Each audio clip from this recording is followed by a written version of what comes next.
All right, I am pretty excited. I just got this brand new camera. It's a Lumix GX8. It's made by Panasonic.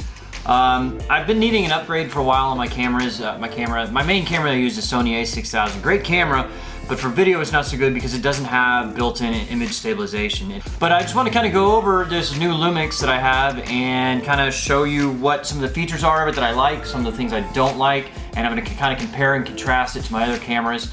And I'm going to show you my other cameras, what I have. I'm going to do like a side-by-side comparison with the two cameras, go back and forth, and you can kind of get a difference on the quality there. All right, so this video right now is shot with my Lumix, but I'm going to switch over to my other camera, which is my Sony A6000, and you can kind of see the difference in image quality there and the sound difference.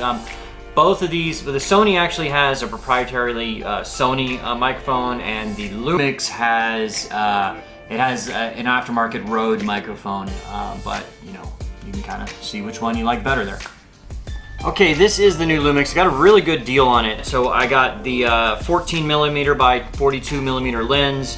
I got an extra battery. I got an SD card and a carry case, all for the same price. Actually, a little bit less than just the body alone of the Lumix G8X is on Amazon. I do like that it's got a pretty wide angle lens. It's 14 by 42. 14 is a pretty wide angle, and you really need that for doing you know, selfie type stuff for vlogging, and you do that a lot when you're vlogging, so that's pretty important. One of the main features when I was looking for a camera to buy was the display on the back. I really like that this display will flip all the way around. So you're doing the selfie thing, you can actually make sure you're in frame, or whatever you're looking at. You can actually make sure you're in frame. So like right now, I'm looking in the Sony. I don't really know if I'm in frame or not because the Sony doesn't have a flip. The image quality is really good.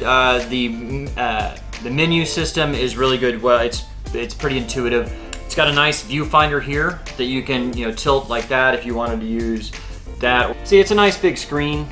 You can do that, so if you're traveling, you can, and you don't want to hurt it, you can actually flip the screen around, close it up. That way it's not going to get banged. It does have an intelligent auto function. I leave it in that most of the time, unless I'm actually shooting at night. If I'm actually shooting at night, I will change it to night mode. It's faster at recognizing the different scenes than I would be, and by no means am I a professional. I mean, well, I guess I can am a professional photographer now, but I'm not a very good one. How about that? One of the main upgrades as compared to my Sony is it has in-body stabilization and it has in-lens stabilization. So when you're holding a camera out pretty far, it's hard to just hold it steady because your hand wants to shake a little because it's a lot of weight out there. I'd often have to go back and do software image stabilization after the fact with my other cameras. And kind of the problem with that is that it crops in the frame a little, and you can see some ripping through with the software, and it's not real good. Whereas this is a lot better because it's not software stabilization, it's actually physical optical stabilization. A couple of the things that I don't like about this. So this is the aftermarket microphone. It's a Rode microphone for this. You put this right in here, you tighten it down, then you have to open this side part up and then you plug it in. That's just kind of annoying having this big thing hanging out. It just really is annoying. And also, where you plug it in on the side, then you have to open this panel. Well, now if I want to open this up and look out, guess what's right in my view? It's a bit annoying, but it's still an upgrade for sure. For the price point, I'm pretty happy with it. Okay, when comparing the Sony, it does have this built-in microphone, so there's no cables. It's actually got it's a little sensor right here that connects in, and it goes in like that, so you don't have to run a cable to go in. The problem with this is I've gone through 3 of these microphones already because it's rigid. The one that comes with the aftermarket one that you put on for the other one is soft.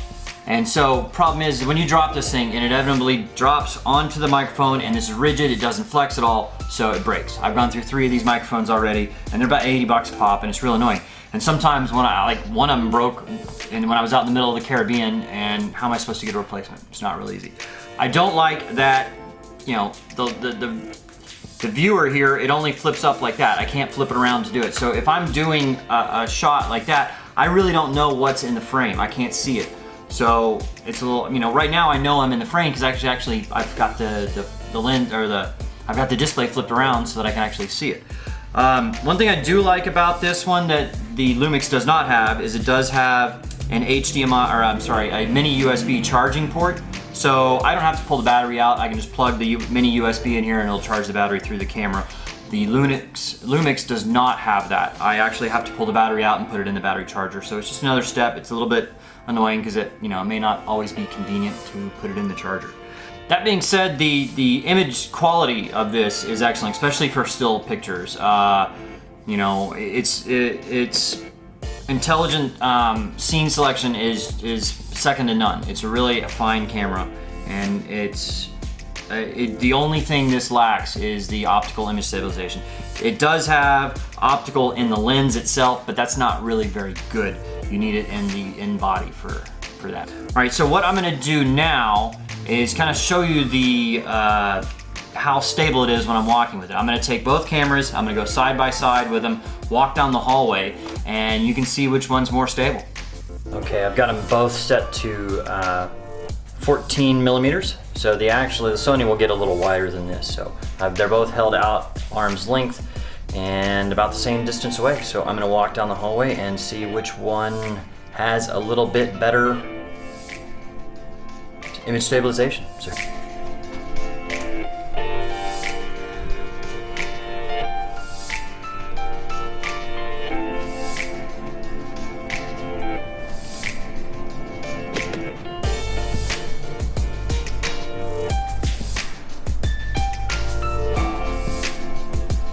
So from watching that, you could tell that the Sony definitely had a little wider angle field, but the Lumix was a little bit more stable, wasn't quite as jittery as I was walking around.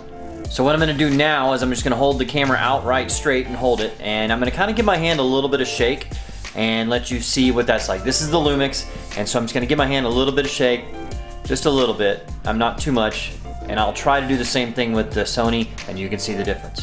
Okay, now this is the Sony, and I'm holding it out just how I normally would. There's just a little bit of handshake, because you're holding it out there and it's pretty heavy, but I will give it about the same amount of handshake as I gave the Lumix. So here we go.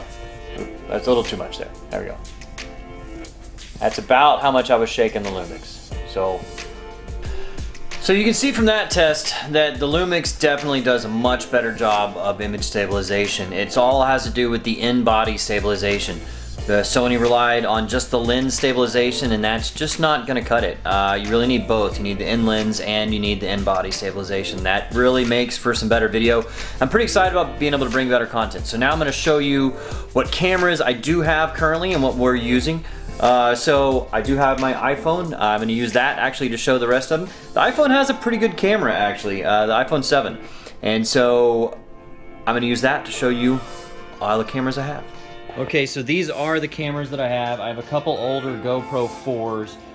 They work pretty well. And this is a 6 mega action cam. They actually sent that to me. It's pretty good. I enjoy it. I just haven't been able to do the review on it. I'll actually put a link on that if you would like to check it out as well. I have this little Sony, you know, point and shoot cyber shot. It actually works pretty well. The only problem is the audio is not so good on it. I have this Panasonic camcorder in 4K. It does a really good job of image stabilization. Excellent, excellent, excellent job. The only problem is it has a very narrow field. So it's hard to do images of yourself there, like the selfie stuff. This is the Sony A6000 with the aftermarket wide angle lens. I do have a long range lens for it as well, and this is the one that I used primarily until now. And then of course the new Lumix, which I'm really excited about. And you can see the microphone is soft and fluffy, so if you drop it, it should move, whereas this one, not so much. And then of course the new drone is the DJI Spark. We also do have a Yuneec Typhoon Q500 and an older Phantom 2, but I don't have those with me. So I hope you found this little demonstration helpful, and that it may be influenced if you're looking for a camera, what you want to buy. I'm pretty happy with the Lumix. It's made by Panasonic. It's not a really well-known brand, Lumix is not, but they are made by Panasonic, which is definitely a good brand. They're a little bit less expensive than the Canons and the Sonys and all that, which is why I went with it, because I just can't afford the really high-end cameras on that. So if you are interested in either of these cameras, I will put a link in the show notes and it'll link you right to Amazon. You can pick one up.